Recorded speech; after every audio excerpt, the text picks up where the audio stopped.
Hey everyone, and welcome to the next episode of Cyber Caffeine Chats, where we're taking a complex topic and breaking it down into smaller, easier to understand chunks.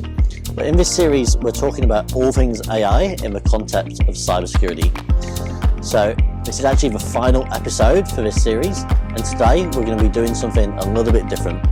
You might have noticed I'm sporting some fancy new swag over here, and this is because last month, Trend has actually rebranded the enterprise side of the business to the new name of Trend AI in this exciting new time for the industry that we're in. Well, previously in the series, we've been covering various different concepts around AI security, but today we're going to actually dig in and take a look at how we can put some practical examples in place to use these concepts using the Trend AI Vision 1 platform itself. But before we dive into that, let's have a look at what this new brand of Trend AI is all about.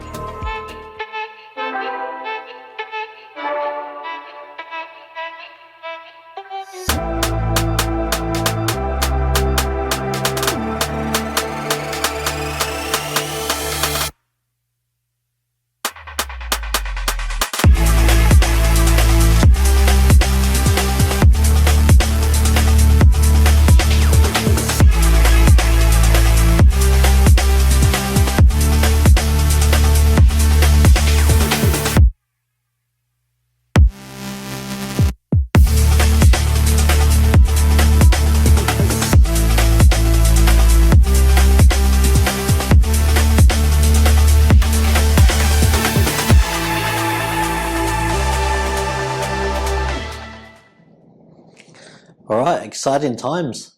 Well, if you haven't watched some of the previous videos over the recent months, go check them out. I'll put some links in the comments.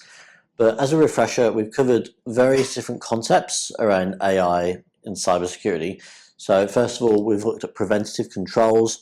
How can we stop malicious threats from happening on AI systems and AI usage as well?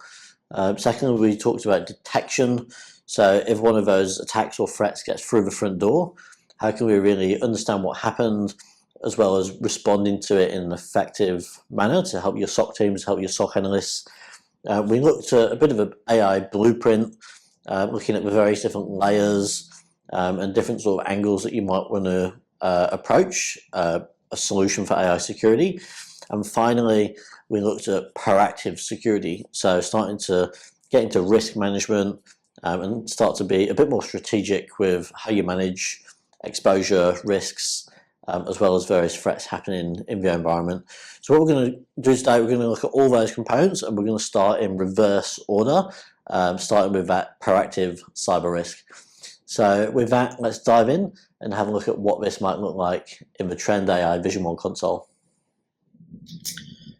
Okay, so we're going to start off here by looking at our Zero Trust Secure Access module, which is a gateway that we can send users and devices through as they're accessing various different AI applications over on the internet, be that ChatGPT, Copilot, Gemini, and we can also look at all the different content violations that have happened, whether it's malicious things coming in, sensitive files being leaked out of the organization as well.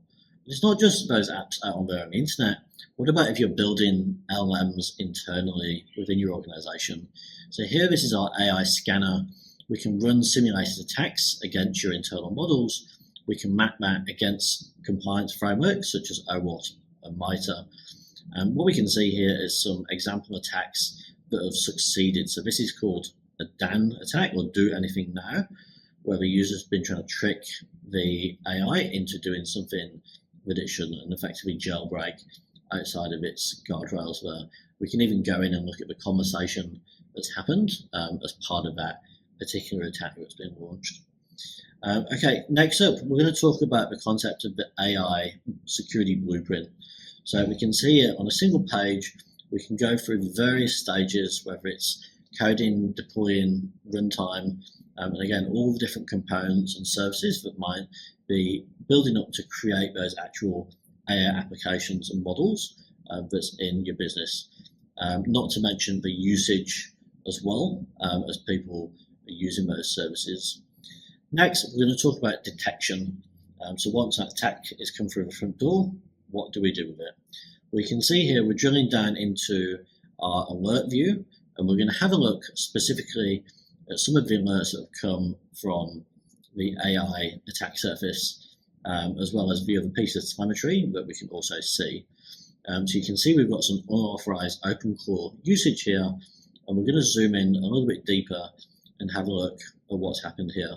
We can see some highlights of this particular attack, all various indicators of compromise. And from a response point of view, if we want to go in and maybe disable that user access, go and block that link or run it through a sandbox, we've got all those capabilities at our fingertips as well here.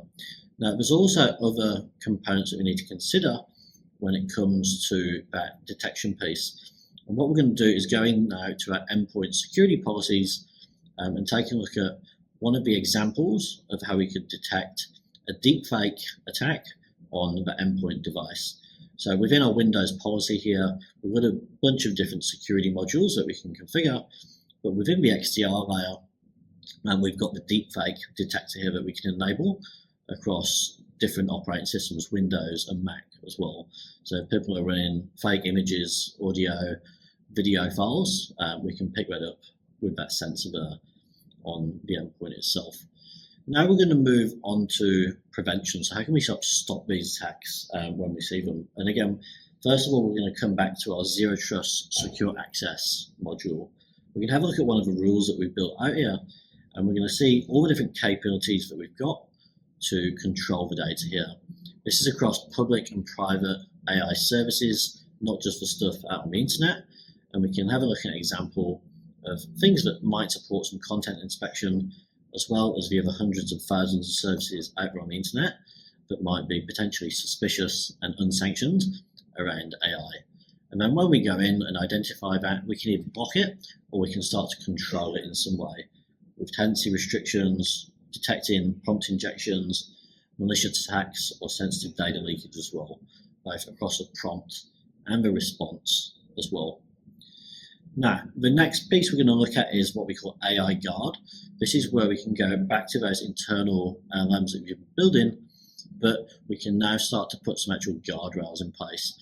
And we can bake in to the code, to the actual application itself, and we can find if there's some harmful content or some prompt attacks or some sensitive information leakage, we can actually go and stop this in its tracks and we can block that attack. Okay, so we've covered a lot of different components around what I will call security for AI. How can we apply some security to those AI systems and usage that we've got going on? But how about the flip side of that, which is AI for security? If you've got administrators, SOC teams, security analysts coming into this Vision One platform, how can we make their life easier and speed the tasks up? So we can see we've got a companion workspace here.